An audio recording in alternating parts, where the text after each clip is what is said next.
السلام علیکم ورحمۃ اللہ وبرکاتہ۔ آج کی کہانی صرف تاریخ کا ایک باب نہیں بلکہ ایک عظیم سبق ہے۔ یہ کہانی ہے ایک ایسے بادشاہ کی جس نے طاقت، دولت اور غرور میں آ کر خود کو خدا سمجھ لیا تھا۔ یہ کہانی ہے نمرود کی۔ اس زمانے میں نمرود دنیا کی بڑی سلطنت کا بادشاہ تھا۔ اس کے پاس سونا، فوجیں، محل، خزانے، سب کچھ تھا، لیکن ایک چیز اس کے پاس نہیں تھی: ایمان۔ غرور نے اس کے دل کو پتھر بنا دیا تھا۔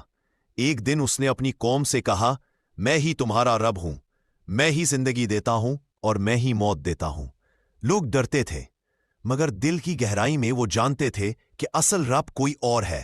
پھر اللہ نے ایک نبی بھیجے، حضرت ابراہیم علیہ السلام۔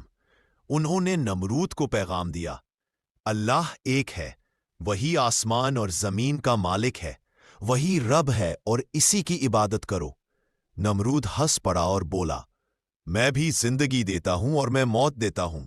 اس نے دو قیدی بلائے، ایک کو چھوڑ دیا اور دوسرے کو قتل کر دیا۔ پھر غرور سے کہا، دیکھا، میں بھی زندگی اور موت کا مالک ہوں۔ حضرت ابراہیم مسکرائے اور فرمایا، میرا رب سورج کو مشرق سے نکالتا ہے، اگر تو خدا ہے تو اسے مغرب سے نکال کر دکھا۔ نمرود خاموش ہو گیا، اس کے پاس کوئی جواب نہیں تھا۔ لیکن غرور شکست قبول نہیں کرتا۔ اس نے کہا، میں ابراہیم کو مٹا دوں گا۔ اس نے ایک بہت بڑی آگ جلائی، اتنی بڑی کہ شعلے آسمان سے باتیں کر رہے تھے۔ پھر اس نے حضرت ابراہیم علیہ السلام کو منجنیق میں باندھا اور دور سے آگ میں پھینک دیا۔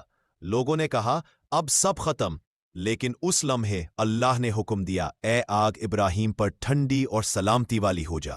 اور آگ جو جلانے آئی تھی اب پھولوں جیسی نرم ہو گئی۔ حضرت ابراہیم زندہ سلامت نکل آئے اور نمرود حیران و پریشان رہ گیا۔ وقت گزرتا گیا، نمرود کی ضد بڑھتی رہی، غرور بڑھتا رہا۔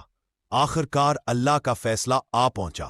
کوئی فوج نہیں، کوئی جنگ نہیں، کوئی تلوار نہیں۔ اللہ نے ایک چھوٹا سا مچھر بھیجا۔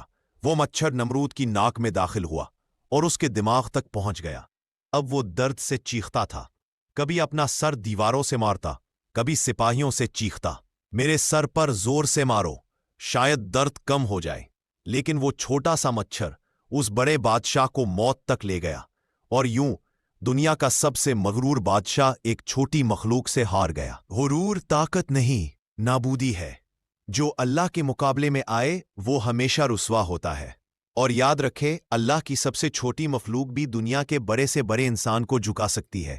اگر آپ کو یہ کہانی پسند آئی ہو تو اسے لائک، شیئر اور سبسکرائب ضرور کریں تاکہ یہ پیغام مزید